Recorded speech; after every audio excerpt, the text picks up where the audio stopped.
আসসালামু আলাইকুম বন্ধুরা, আরেকটা নতুন ভিডিওতে আপনাকে স্বাগতম। এই ভিডিওটা আমি আপনারা জানেন আমি 7 কলেজের এবং বিভিন্ন ড্রাইভিং নিয়ে টুকটাক ভিডিও করি। তো এই ভিডিওটা 7 কলেজের প্রসঙ্গে।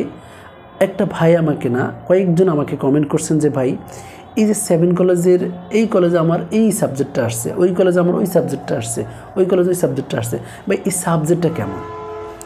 তো আমি আসলে এটা কিন্তু অনেক একটা বড় একটা প্রশ্ন, আর এটা জীবনের সাথে ঘনিষ্ঠতা। হ্যাঁ, আসলে এখান থেকে সিদ্ধান্ত হবে আপনার জীবনের কর্মের। হ্যাঁ, তো এই প্রশ্নটাতে আমাকে রাখছেন, আমি আমার নিজের অভিমতটা এখানে পেশ করব।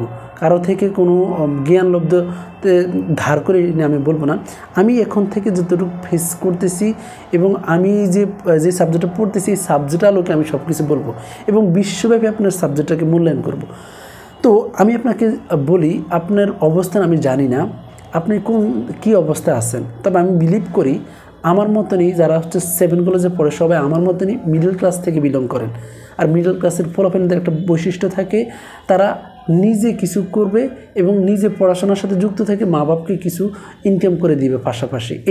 বা অনেকের টেন্ডেন্সি থাকে অন্তত মা বাপকে না দেই, যাতে অল্প খরচের মধ্যে একটা সরকারি প্রতিষ্ঠান থেকে গ্র্যাজুয়েশন কমপ্লিট করা। বা অনেকে আছে কোথাও চান্স হয়নি, জাস্ট এখন শেষ মুহূর্তে 7 কলেজে আসছেন। তারপরও আমি যদি আপনাকে বলবো, হ্যাঁ আপনার যে সাবজেক্টের কথা আমাকে বললেন, বা অ্যাকাউন্টিং সাবজেক্টটা কেমন, বা সমাজবিজ্ঞান সাবজেক্টটা কেমন, বা কেমিস্ট্রি সাবজেক্টটা এই কলেজে কেমন, গণিত সাবজেক্টটা কেমন, হ্যাঁ আমি আপনাদেরকে বলবো ভাই এই সকল সাবজেক্টগুলোই ভালো। তবে আমি আপনাকে বলি, মানবিকের কয়েকটা সাবজেক্ট ছাড়া সায়েন্স বলেন, কমার্স বলেন, এই যে ফ্যাকাল্টি যে সাবজেক্টগুলো আছে, এই সাবজেক্টগুলো কিন্তু বিশ্বব্যাপী আপনার মানদণ্ড হিসেব করলে একই। আপনি এটা যদি আপনি ঢাকা বিশ্ববিদ্যালয় থেকে করেন, এটার একই মানদণ্ড থাকবে, আর এটা যদি আপনি জাতীয় বিশ্ববিদ্যালয় থেকে একই মানদণ্ড থাকবে। তবে পার্থক্য হবে এখানে, বা এই যে কলেজে বা প্রতিষ্ঠানে আপনাকে এটা কতটুকু শিক্ষাদান দিতে পারবে, এটা হচ্ছে মূল বিষয়। ধরুন আমাকে কেউ একজন বলছে ভাই, কিছুক্ষণ আগে আমাকে বলছে ভাই আমি বাংলা কলেজে ম্যাথ সাবজেক্টটা পেয়েছি, এই সাবজেক্টটা কেমন? তা আমি সেই ভাইকে বলবো সাবজেক্টটা ভালো, সাবজেক্টটা এখানে অবশ্যই ভালো। যেমন সাবজেক্টটা যদি ম্যাথ হয় বাংলা কলেজে, এই সাবজেক্টের তিতুমিরে যে ভ্যালু, ঢাকা কলেজের সেই ভ্যালু এবং ইডেন কলেজে একই ভ্যালু। কিন্তু ভ্যালুর পার্থক্য হচ্ছে এই জায়গায়, ধরুন বাংলা কলেজ থেকে আমি মনে করি তিতুমির ভালো, তিতুমির থেকে আপনার অবশ্যই ঢাকা কলেজ ভালো, ঢাকা কলেজ থেকে ইডেন কলেজ ভালো। এইটা হচ্ছে আমার মানদণ্ড থেকে আমি বিচার করি, কারণ এইখানে পাঠদানের একটা বিষয় আছে। কারণ আপনি একটা সাবজেক্ট পেলেন একটা কলেজে, কিন্তু ওই কলেজ থেকে আপনাকে ওইভাবে ভালো করে পাঠদান না করেন, আপনি ওই কিছু কিছু সাবজেক্টে কিছু কিছু বিষয়ে অজ্ঞতা থেকে গেলেন, তাহলে আপনি যে সঠিক পাঠদানটা পেলেন না, এতে আপনার একটা ঘাটতি হলো। তাই আমার মূল বিষয় হচ্ছে সাবজেক্ট নয়, কলেজ কোনটা আপনি পেয়েছেন, সেই কলেজটা আসলে আপনাকে কতটুকু সাবজেক্ট অনুযায়ী পড়াতে পারবে, এবং পড়াতে পারবে ঠিক আছে, কিন্তু আপনি কতটুকু সেই কলেজের পরিস্থিতি অনুযায়ী পাঠদান গ্রহণ করে আপনি উপযুক্ত হতে পারবেন, সেই বিষয়টা মুখ্য বিষয়। বরঞ্চ এটা হিসাব করেন কলেজ কতটুকু সাবজেক্ট তো অবশ্যই যেটা পাইছেন। আমি আপনার সায়েন্স কমার্স সকল সাবজেক্টগুলোই ভালো। হ্যাঁ, মানবিকের কয়েকটা সাবজেক্ট ছাড়া, এটা আগেও বললাম, তারপর আবার বলছি, কারণ আপনারা জানেন আপনি এমন একটা সাবজেক্ট চয়েস করেন যেটা বিশ্বব্যাপী এটার ভ্যালিড আছে, যেটাতে আপনি দেশে নয়। আবার এটাও বলে রাখি, অনেকে বিসিএসকে টার্গেট করে সাবজেক্ট চয়েস করেন, যেটা আমি করছি, কিন্তু এখন কাজের কাজ কিছুই না। কারণ 4 বছরের মধ্যে আপনার চিন্তা চেতনা সব কিছুর মধ্যে পরিবর্তন আসবে। অনেক সময় এখন যে ডেডিকেশন নিয়ে 7 কলেজে ভর্তি হন, শেষ পর্যন্ত এই ডেডিকেশন ধরেও রাখতে পারবেন না।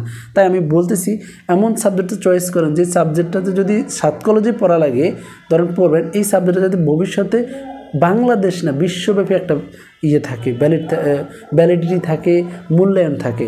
তো আমি মনে করি আপনারা যারা বলছেন ভাই তিতুমিরে অ্যাকাউন্টিং সাবজেক্টটা কেমন, সাবজেক্ট সকলগুলোই ভালো, কিন্তু কলেজ কতটুকু আপনাকে এটা পাঠদান করাবে সেটাই আপনি দেখবেন।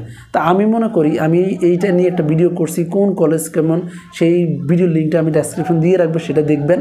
তারপর আমি বলে রাখি 7টা কলেজ কিন্তু একই মানদণ্ডের মধ্যে হিসাব করলেও আমি মনে করি এই 7টা কলেজের কিন্তু কিছু কিছু কলেজ তো সবাই তো ধরুন কথা ঢাকা রেসিডেন্সিয়াল, আর যদি নটরডেম হিসাব করি, বা অজপাড়াগাঁয়ে একটা সরকারি কলেজ আর নটরডেম হিসাব করি, তাহলে তো হবে না। তা আমি মনে করি সেম 7 কলেজের মধ্যে এরকম একটা একটা ধারাবাহিকতা আছে। তো আমি মনে করি এই একটা স্বাভাবিক কথা বলি, বাংলা কলেজ থেকে তিতুমির ভালো, তিতুমির থেকে ঢাকা কলেজ ভালো, ঢাকা কলেজ থেকে অবশ্যই আপনার ইডেন কলেজে পাঠদান ভালো। পাঠদানের ক্ষেত্রে এটা পাঠদানের ক্ষেত্রে মূল্যায়ন করলাম, আবার অন্য কেউ অন্য কিছুতে আমাকে বলবেন না। এটা হচ্ছে আমি আমার একান্ত অভিমত পেশ করলাম, এতটুকু আমি যতটুকু দেখলাম। তো আপনারা যারা হচ্ছে যে সাবজেক্টটা পড়াইছেন, মানবিকের সাবজেক্টগুলো ছাড়া অন্য যে সকল সাবজেক্ট আছে সেই সকল সাবজেক্টের অবশ্যই ভ্যালিডিটি আছে। বিশেষ করে সায়েন্স, কমার্স, হ্যাঁ, এদের সাবজেক্ট তো আপনি আর সরকারি চাকরি যদিও নাও করেন, বিশ্বব্যাপী আপনি কোথাও না কোথাও একটা মানে যদি কমার্সের সাবজেক্ট বলি, এরা কর্পোরেট জগতের সহজেই চাকরি পায় বা কিছু না কিছু করে খেতে পারে। কিন্তু মানবিকের সাবজেক্টগুলো বাংলাদেশের আমি মনে করি সরকারি চাকরি ছাড়া মানে কাজ করার ফিল্ড খুবই কম, কয়েকটা সাবজেক্ট বাদে।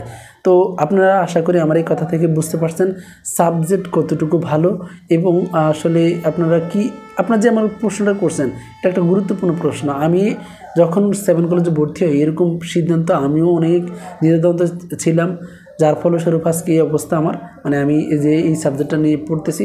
তারপরে আল্লাহ উত্তম পরিকল্পনাকারী, এই হিসাব করেও আমি যাই। অনেক সময় দেখবেন কি ভালো সাবজেক্ট নিয়ে পড়তেছেন কিন্তু জীবনে কিছুই হলো না, আবার অনেকে হচ্ছে ভালো কিছু মানে এমন একটা সাবজেক্ট বড় সাবজেক্ট নিয়ে পড়তেছে, সে ভালো কিছু করতেছে, তা করতেছে না, অবশ্যই করতেছে। তো আশা করি আপনারা এই সাবজেক্টের যে বিষয়টা এটা বুঝতে পেরেছেন। এবং এছাড়াও যদি আপনাদের আরও কিছু জানার থাকে তাহলে আমাকে কমেন্ট করেন, কমেন্ট করলে আমি আপনাকে সেখানে বুঝিয়ে দেওয়ার চেষ্টা করবো বা আমি ওই বিষয় নিয়ে আরেকটা ভিডিও তৈরি করব। তো বন্ধুরা, এই পর্যন্তই, সবাই ভালো থাকবেন, সুস্থ থাকবেন, দেখাবো অন্য কোনো ভিডিওতে। সে পর্যন্ত আসসালামু আলাইকুম।